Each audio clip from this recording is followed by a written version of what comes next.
Karoline Leavitt wasn't just another name in the world of politics. She was someone who stood out. Not because she shouted the loudest, but because she spoke with purpose. A young woman with a sharp mind and an even sharper ability to connect. With people, Karoline had quickly climbed the ranks in her political career. Her speeches were full of passion, yet grounded in facts. Her policies weren't just ideas on paper. They were solutions born out of real conversations with real people. But what truly set her apart was her authenticity. Whether you agreed with her or not, you couldn't deny that Karoline cared deeply about making things better. Her rise, however, didn't come without challenges. Success often attracts jealousy, and Karoline's growing popularity made her a target for critics. Among them was a reporter known for his aggressive style, someone who thrived on stirring controversy. This reporter, Alex Monroe, had built a reputation for himself by targeting politicians he disagreed with, using confrontational tactics to make headlines. To him, every interview was a chance to prove himself smarter, sharper, and more intimidating than whoever sat across from him. When news broke that Karoline would be hosting a press conference about education reform, Alex saw it as an opportunity. He knew this was a topic close to her heart, and he believed he could exploit it. Education reform was a sensitive issue, one that sparked strong opinions on all sides. If he could catch Karoline off guard, maybe twist her words or poke holes in her plans, he could embarrass her in front of the entire nation. It wouldn't be the first time he'd done something like this, and he doubted it would be the last. The day of the press conference arrived, and the room buzzed with anticipation. Reporters packed the space, cameras clicking and microphones ready. Karoline walked in looking calm and composed, dressed in a way that said she meant business but still felt approachable. There was no doubt in anyone's mind that Alex Monroe would try to rattle her. He always did. And sure enough, when the floor opened for questions, Alex wasted no time jumping in. "Ms. Leavitt," he began, leaning forward with a smug grin. "Your proposal sounds good in theory, but isn't it just another example of empty promises? You're asking taxpayers to spend billions while ignoring the actual problems facing schools today." His tone dripped with condescension, and some reporters exchanged uneasy glances. Others whispered quietly, wondering how Karoline would handle the attack. But Karoline didn't flinch. Instead, she took a deep breath and looked directly at Alex. With a steady voice, she started breaking down his accusations one by one. She explained her plan in detail, citing studies and statistics to back up her points. When Alex tried to interrupt, she held her ground, refusing to let him derail her train of thought. By the end of their exchange, Alex's confidence seemed to waver. Though he tried to mask it with sarcasm, it was clear he hadn't expected Karoline to fight back so effectively. What Alex didn't realize was that this moment wasn't just about him versus Karoline. It was about much more than that.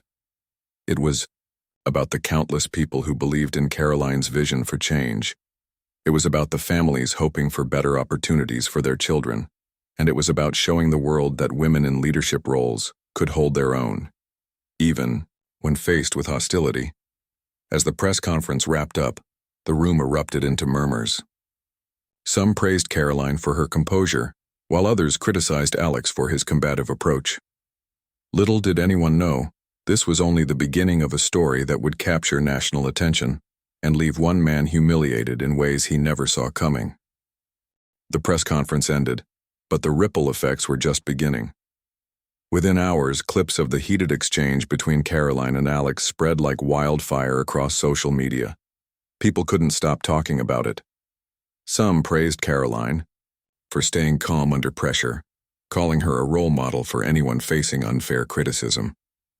Others defended Alex, saying he was just doing his job as a journalist, even if his methods were harsh.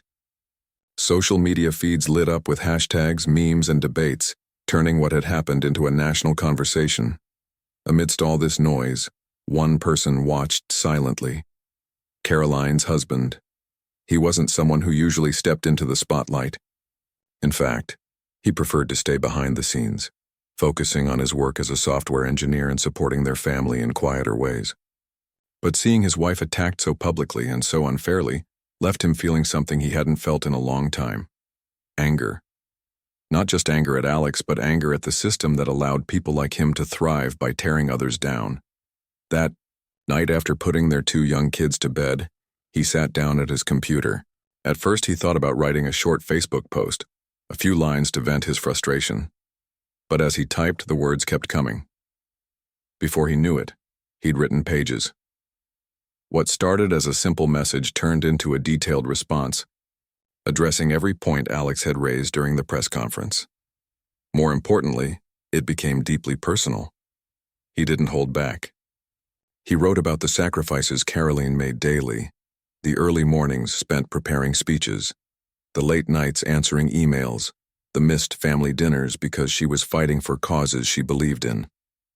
He talked about how hard it was to watch her endure endless criticism, not just from opponents but from people who judged her simply because she was a woman in a position of power. And then he turned his focus to Alex. "You may think you're clever," he wrote, "but all you've done is show your true colors. Attacking my wife doesn't make you brave. It makes you petty. You claim to care about fairness and equality, yet here you are, using your platform to tear down a strong female leader instead of engaging in honest debate." By the time he hit post, it was nearly midnight. Exhausted but satisfied, he closed his laptop and went to bed, thinking nothing more of it. After all, it was just a Facebook post. How much impact could it really have?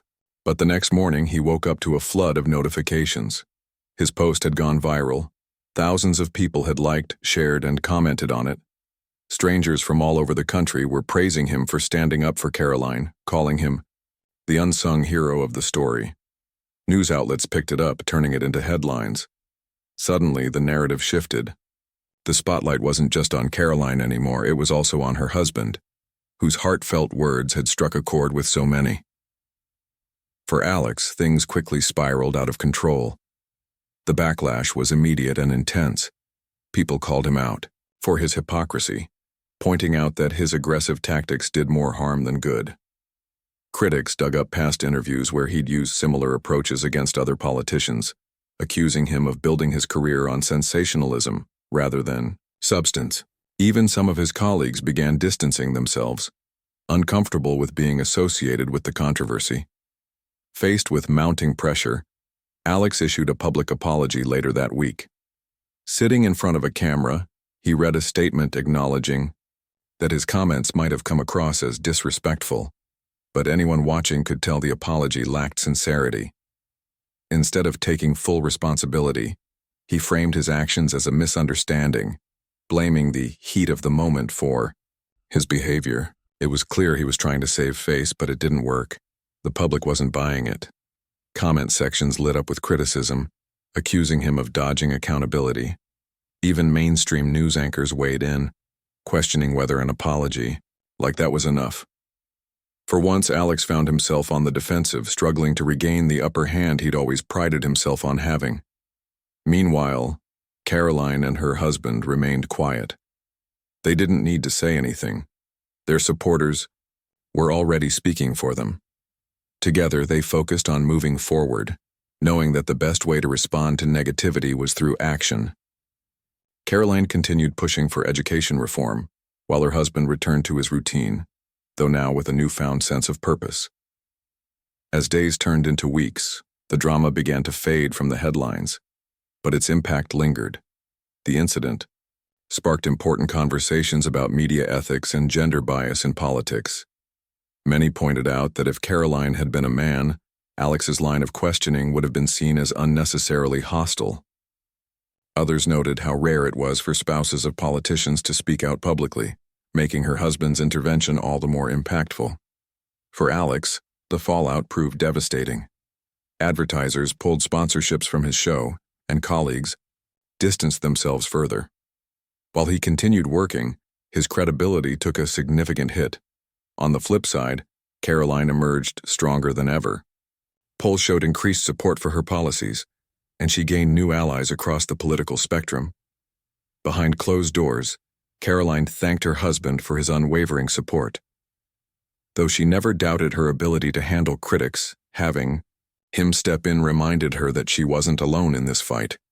Together they celebrated the small victories, knowing there would be more battles ahead. And as they looked toward the future, they did so with renewed determination, ready to face whatever came next together. The days following the viral post felt like a whirlwind for everyone involved. For Alex, it was a storm he couldn't escape. The backlash wasn't just online. It bled into his professional life too. His show, once a platform that commanded attention and respect, started losing advertisers at an alarming rate. Companies didn't want their brands associated with someone who had become synonymous with controversy and insincerity. Colleagues who once praised his boldness now avoided him in hallways, afraid of being dragged into the chaos. Even his loyal viewers began questioning whether they'd supported the right person all along. Alex tried to brush it off, telling himself that this kind of scrutiny came with the territory. He reminded himself that he'd faced criticism before and always managed to bounce back stronger. But deep down, doubt crept in. This time felt different. It wasn't just about one bad interview or one angry audience. It was about something bigger. People weren't just mad at what he'd said. They were mad at how he'd said it. They saw through the mask of confidence he wore so well, recognizing the insecurity beneath. And that realization hit him harder than any public apology ever could. Meanwhile, Karoline and her husband found themselves navigating a completely different kind of spotlight. The outpouring of support from strangers was overwhelming, but also humbling. Messages poured in from people sharing their own stories, women who had been dismissed in meetings, parents struggling with broken education systems, families inspired by seeing someone stand up for fairness. Each message reinforced why Karoline had chosen this path in the first place, to make a difference no matter how hard the journey might be. But despite the positive response, neither Karoline nor her husband let themselves get carried away. They knew better than anyone that fame and even praise was fleeting. What mattered most was staying focused on the work. So while others debated the drama, Karoline rolled up her sleeves and got back to business. She held town halls, met with educators, and listened to feedback from communities directly affected by the issues she cared about. Her husband returned to his quiet life, though he occasionally glanced at the notifications still trickling in from his viral post. He didn't regret writing it, but he also didn't crave the attention it brought. All he wanted was for people to see Karoline for who she truly was, a dedicated, hard-working woman trying to create change. As weeks passed, the conversation around the incident evolved. Journalists, commentators, and everyday citizens began discussing broader topics sparked by the confrontation. One recurring theme was the role of media in shaping public perception. Many argued that reporters like Alex had forgotten their purpose: to ask tough questions, yes, but also to seek truth and foster understanding. Instead, critics claimed, some journalists seemed more interested in creating spectacle than substance. Was it really journalism if the goal was to provoke rather than inform? Another topic that gained traction was gender bias in politics. People pointed out how differently men and women were treated when facing criticism. If Karoline had been a man, would Alex's line of questioning have been seen as overly aggressive? Would his tone have raised eyebrows? Or would it have been brushed off as holding someone accountable? These questions struck a nerve, especially among women who had experienced similar treatment in their own careers. For them, Karoline's story wasn't just inspiring, it was validating. It showed that standing firm in the face of hostility could shift the narrative, even if only slightly. For Alex, the weight of these discussions added another layer of discomfort. Every article dissecting his tactics felt like a personal attack. Every tweet mocking his apology stung a little more than the last. At first, he tried to ignore it, convincing himself that the noise would die down eventually. But as the criticism continued, he began to question everything: his methods, his motivations, even his career choice. Had he really been fighting for truth and accountability, or had he simply been chasing ratings and recognition? The lines between passion and performance blurred, leaving him unsure of where one ended and the other began. Eventually, Alex decided to step away from the limelight, at least temporarily. He announced a leave of absence from his show, citing the need for reflection and reevaluation. Some speculated it was a strategic move to wait out the storm, while others believed he genuinely needed time to process what had happened. Either way, his absence marked a turning point. Without him dominating the headlines, the focus shifted back to the issues Karoline had been advocating for all along. And that's exactly where Karoline wanted it. She never sought to make this about personalities or egos. Her goal was, and always had been, to improve lives. With the renewed energy surrounding her campaign, she doubled down on her efforts. She partnered with organizations working on education reform, amplifying their voices instead of her own. She visited schools, listening to teachers and students share their challenges and dreams. Slowly but surely, the momentum grew, not because of flashy sound bites or dramatic confrontations, but because of genuine connection and collaboration.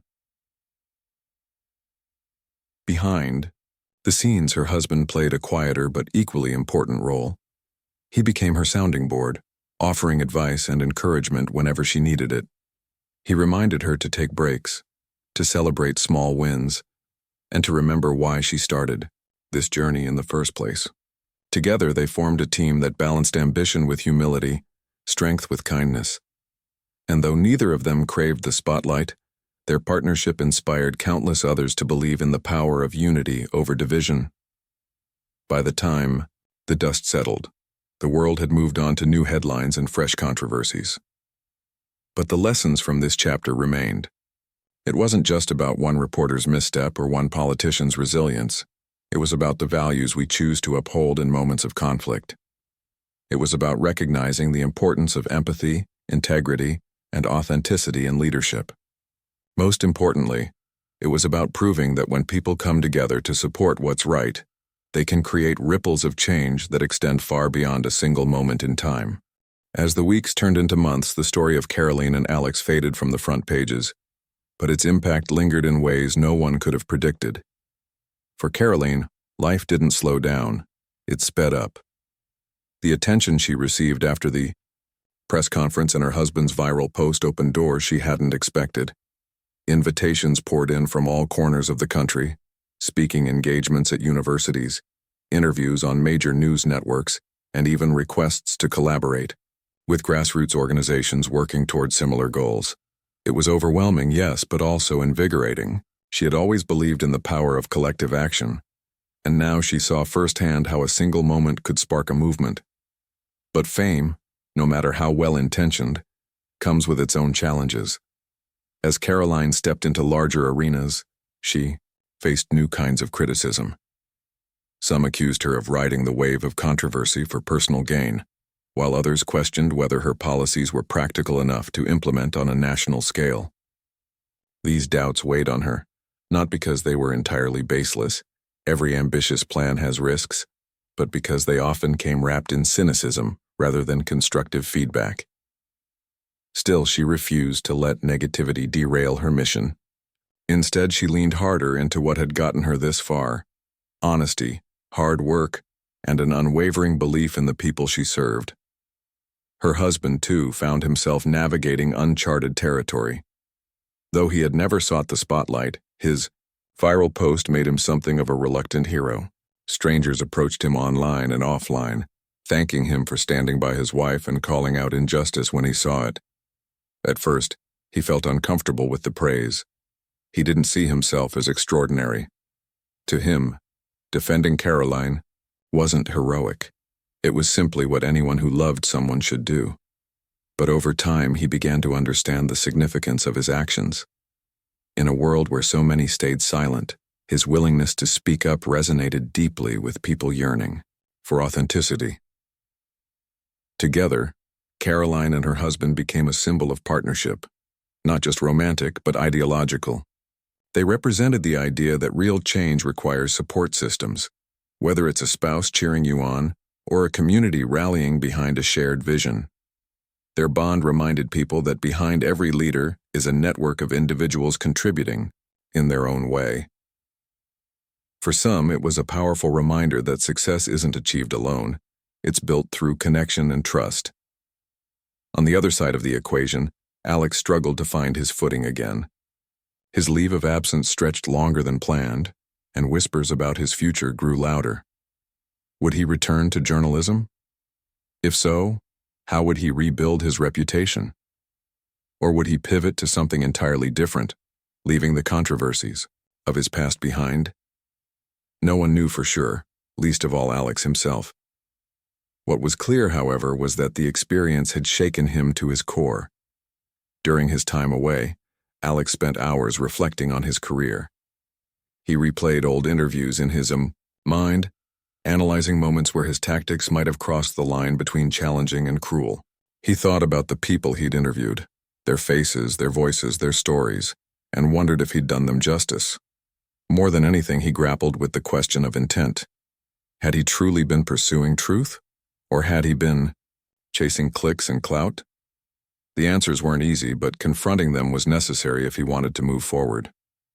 One day, while scrolling through social media, Alex stumbled upon a comment thread discussing the incident.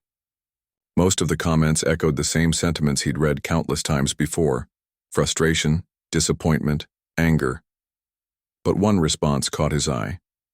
A user wrote, "I think we need to stop demonizing people for their mistakes and start encouraging growth instead." The comment wasn't directed at him specifically, but it hit close to home. For the first time in months, Alex felt a flicker of hope. Maybe redemption wasn't out of reach after all. Determined to turn things around, Alex decided to take a step few would expect.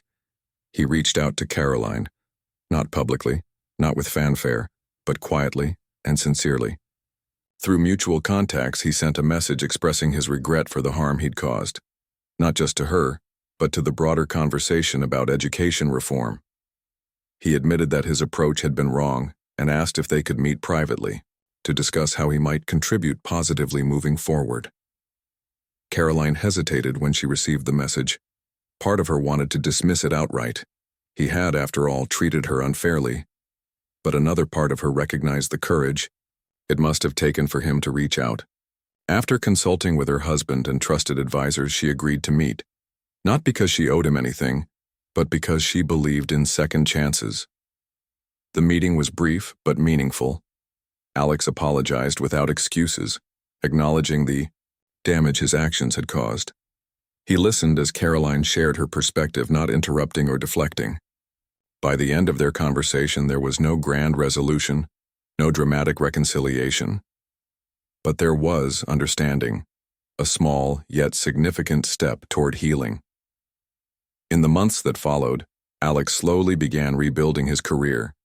He took on freelance projects focused on underreported issues, using his platform to amplify voices rather than overshadow them.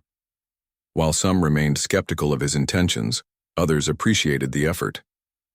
Change, after all, rarely happens overnight. For Karoline, the encounter reinforced her belief in empathy and forgiveness. It wasn't about excusing harmful behavior. It was about recognizing humanity in everyone, even those who had wronged her. This philosophy guided her as she continued championing education reform, reminding her that progress required patience, persistence, and sometimes difficult conversations.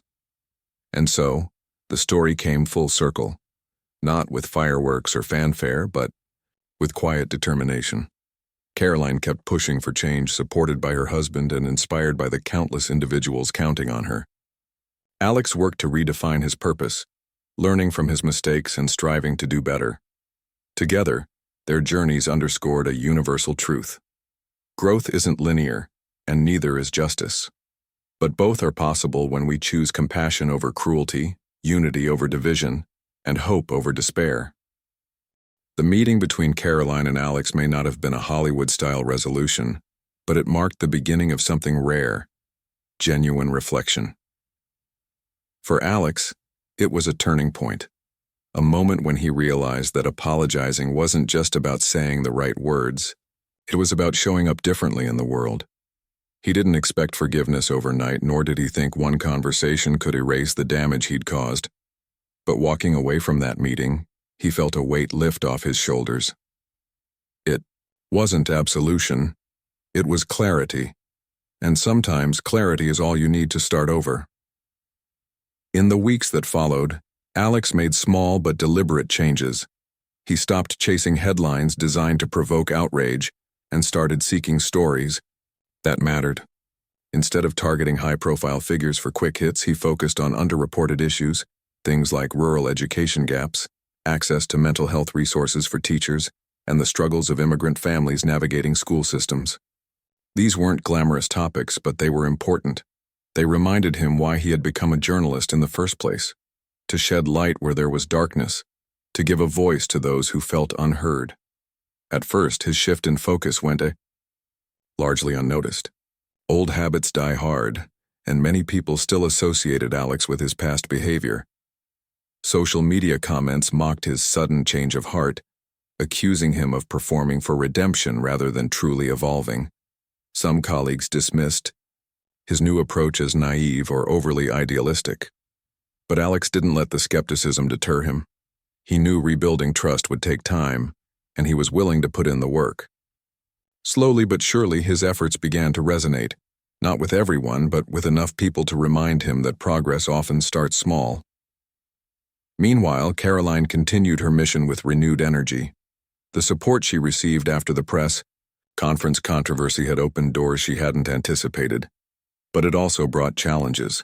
Critics questioned whether her policies were scalable, pointing out potential flaws and logistical hurdles.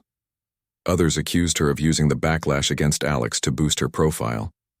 These accusations stung, not because they held truth, but because they highlighted the double standards women in leadership often face.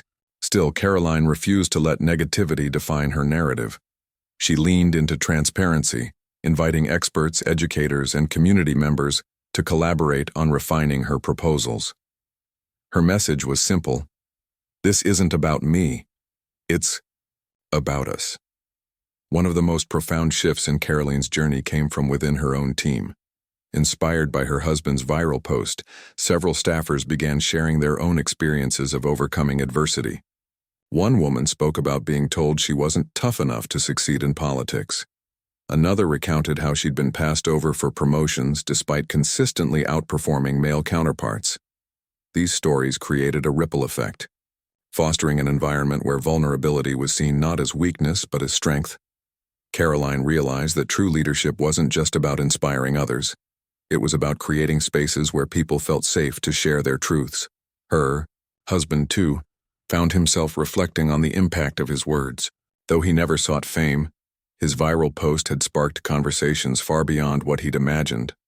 Strangers reached out to thank him for standing up not only for Karoline, but for every woman who had ever been dismissed or demeaned in a professional setting.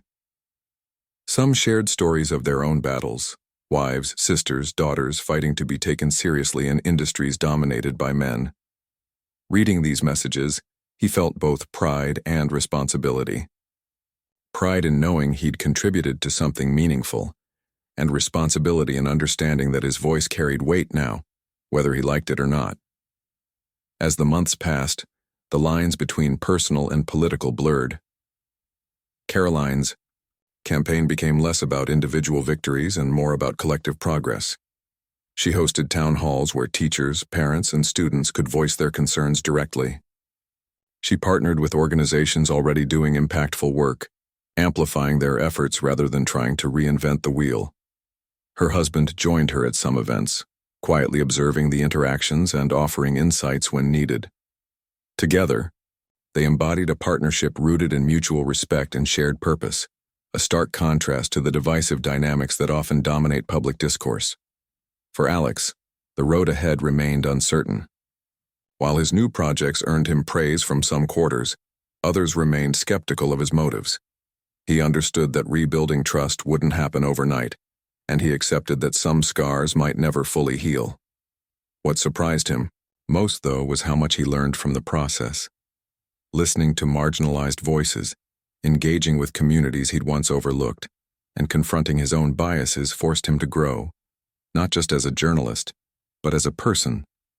He began to see his role not as someone who dictated narratives, but as someone who facilitated them, giving space for diverse perspectives to emerge. By the end of the year, the story of Karoline and Alex had transformed from a tale of conflict into one of connection. It wasn't perfect, far from it, but it was real. People talked about how Karoline's resilience inspired them to keep pushing for change, even when the odds seemed insurmountable. They discussed how Alex's willingness to confront his mistakes offered a blueprint for accountability, however imperfect. Most importantly, they reflected on the power of empathy, the idea that understanding doesn't mean excusing, and growth doesn't mean forgetting. In the grand scheme of things, neither Karoline nor Alex changed the world overnight. But they planted seeds of hope, courage, and possibility. Seeds that reminded people that while we can't control every challenge life throws our way, we can choose how we respond. We can lash out, or we can listen. We can tear each other down, or we can build bridges. And sometimes, if we're lucky, we find ourselves on the same side, working toward a future worth fighting for. As the year drew to a close, the ripple effects of Karoline's journey and Alex's transformation continued to spread in ways no one could have predicted. What had started as a single confrontation at a press conference evolved into something much bigger, a story about resilience, accountability, and the power of second chances. For Karoline, this chapter wasn't just about surviving criticism, it was about thriving despite it. And for Alex, it wasn't just about making amends, it was about rediscovering his purpose. Karoline's focus remained firmly on education reform, but she approached it with fresh energy. She knew that meaningful change didn't happen through flashy headlines or grand gestures. It happened through consistent grassroots-level work. So she doubled down on collaboration, working closely with teachers, parents, and students to refine her proposals. Town halls became her favorite part of the process. There was something magical about sitting in a room filled with people who cared deeply about the same issues. These gatherings weren't always smooth. Arguments broke out, frustrations boiled over, but they were real. And in their rawness, they revealed truths that polished speeches never could. One evening, during a particularly heated town hall, Karoline found herself listening to a young teacher named Rebecca. Rebecca spoke passionately about the struggles of juggling multiple jobs just to make ends meet, while trying to give her students the best education possible. Her voice cracked under the weight of exhaustion, but her determination shone through every word. As Karoline listened, she felt a lump form in her throat. This was why she did what she did, not for accolades or applause, but for moments like this when someone trusted her enough to share their truth. After the meeting, Rebecca approached Karoline privately, thanking her for taking the time to listen. "I've been to so many events where politicians talk big but don't follow through," Rebecca admitted. "But you feel different." The compliment caught Karoline off guard, not because she doubted her intentions, but because it reminded her how fragile trust could be. One misstep, one broken promise, and all that goodwill could vanish in an instant. That realization stayed with her long after the event ended, fueling her determination to stay true to her values. Meanwhile, Alex's efforts to rebuild his career gained traction, though progress came in fits and starts. He wrote articles highlighting overlooked issues like the shortage of school counselors in low-income areas and the lack of resources for special needs students. His tone shifted dramatically from his earlier confrontational style. He now prioritized nuance over sensationalism, empathy over aggression. Some readers appreciated the change, praising him for tackling subjects that mattered. Others remained wary, accusing him of using these stories as a PR move to clean up his image. Alex didn't shy away from the skepticism. In fact, he welcomed it.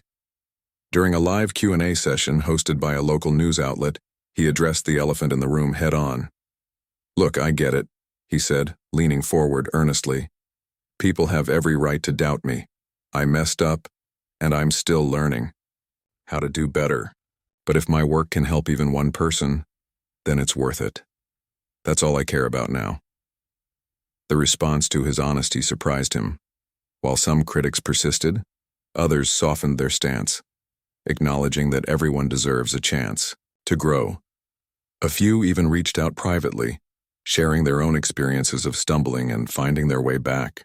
These interactions reminded Alex that redemption isn't a solo journey. It's a shared experience, shaped by those willing to extend grace. Behind the scenes, Karoline's husband played a quiet but pivotal role in keeping her grounded. He noticed when she was overwhelmed, nudging her to take breaks without making her feel guilty. He celebrated small victories with her, reminding her that progress doesn't always look dramatic. It often comes in tiny, steady steps. Together, they created a rhythm that balanced ambition with humanity. Their partnership wasn't perfect. They argued, they disagreed, but it was built on mutual respect and unwavering support. It was the kind of relationship that inspired others to believe in love, not just as romance but as teamwork. The public took note of this dynamic too. Social media, posts praising their bond went viral, with fans calling them relationship goals in a world obsessed with perfection. But what struck people most wasn't their picture-perfect moments, it was their authenticity. They showed that relationships thrive not because two people are flawless, but because they're committed to growing together, even when life gets messy. As winter settled in, both Karoline and Alex reflected on how far they'd come. Karoline looked back on the months since the press conference and marveled at the resilience she'd discovered within herself. She realized that strength wasn't about avoiding pain. It was about facing it head-on and emerging stronger on the other side. Alex, too, saw growth in ways he hadn't anticipated. By confronting his mistakes, he learned humility, patience, and the value of listening.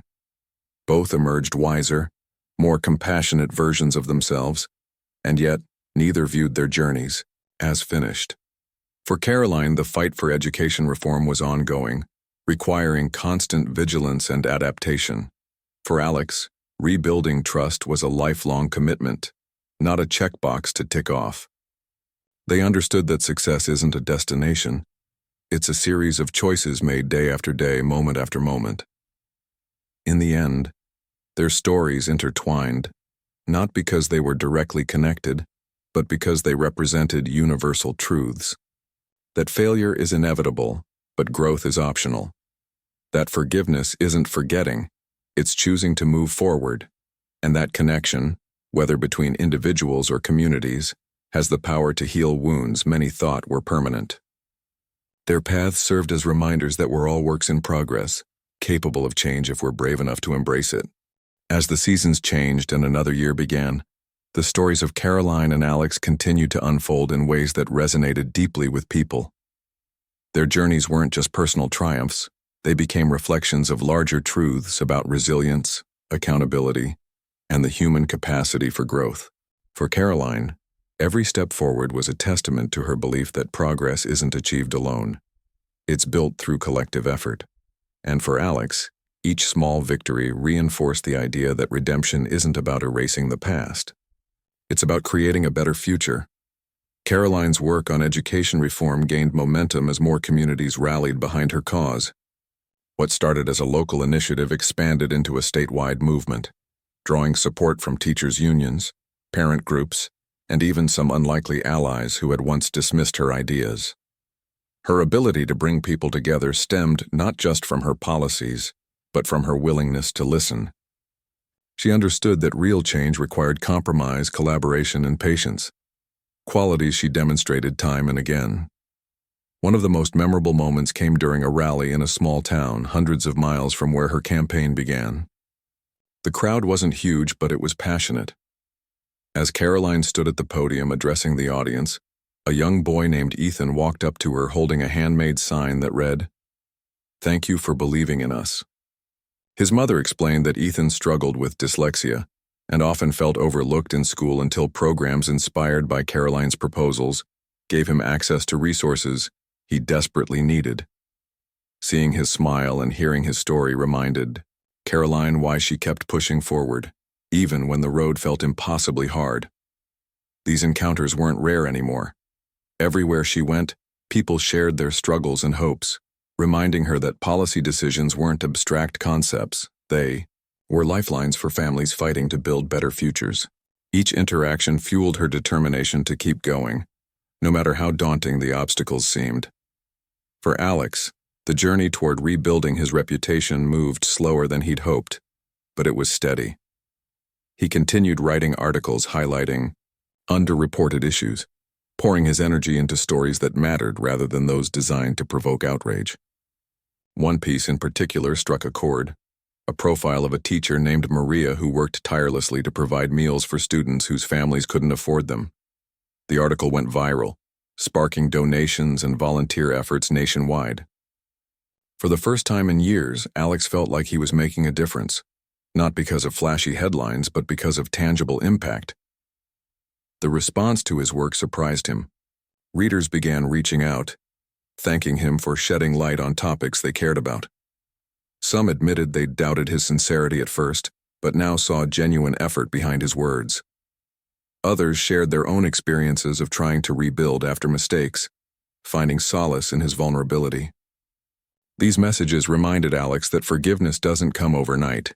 It's earned through consistent action and authenticity. Behind the scenes, Karoline's husband remained her rock, offering quiet encouragement whenever she needed it. He attended events, helped manage logistics, and served as her sounding board when frustration threatened to overwhelm her. Though he still preferred staying out of the spotlight, he took pride in knowing he played a role in supporting someone he believed in wholeheartedly.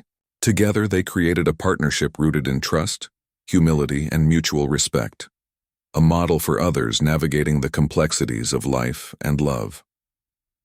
By spring, both Karoline and Alex reached milestones neither thought possible months earlier. Karoline secured funding for pilot programs aimed at improving literacy rates among underserved communities. Teachers cheered, parents cried tears of relief, and students beamed with excitement at the prospect of brighter opportunities ahead. It wasn't a sweeping national victory, it was a start. But sometimes, starts are the hardest part. Alex, meanwhile, received an invitation to speak at a journalism conference focused on ethical reporting. Standing before a room full of peers, he admitted his past failures openly, urging others to prioritize empathy over sensationalism. "We have the power to shape narratives," he said, his voice steady yet sincere. "Let's use that power responsibly, to uplift, not tear down." His speech earned a standing ovation, not because everyone agreed with him, but because they respected his honesty. For Alex, it was validation that his efforts hadn't been in vain. Redemption wasn't perfect, it never was. But it was real as summer approached. The world moved on to new headlines and fresh controversies, but the legacy of Karoline and Alex's intertwined stories lingered. People talked about how one woman refused to back down despite immense pressure, proving that courage can inspire movements. They discussed how one man faced his flaws head-on, showing that accountability is possible, even in the face of public shame. Both narratives reminded listeners that we're all capable of growth if we choose to embrace it. In quieter moments, Karoline reflected on everything she'd learned. Along the way, success wasn't about accolades or applause. It was about staying true to your values even when the world tried to pull you in different directions. And Alex realized that failure isn't final. It's a stepping stone toward something greater. If you're willing to do the work, their paths diverged as they focused on their respective missions, but their stories remained forever linked. They taught us that strength isn't about avoiding pain. It's about facing it head-on. That forgiveness isn't forgetting. It's choosing to move forward. And that connection, whether between individuals or communities, has the power to heal wounds many thought were permanent. In the end, their journeys weren't just about them. They were about all of us, about our shared humanity, our capacity for resilience, and our endless potential to create change. Because in the grand tapestry of life, every thread matters. And sometimes two threads crossing unexpectedly can weave a pattern more beautiful than anyone imagined.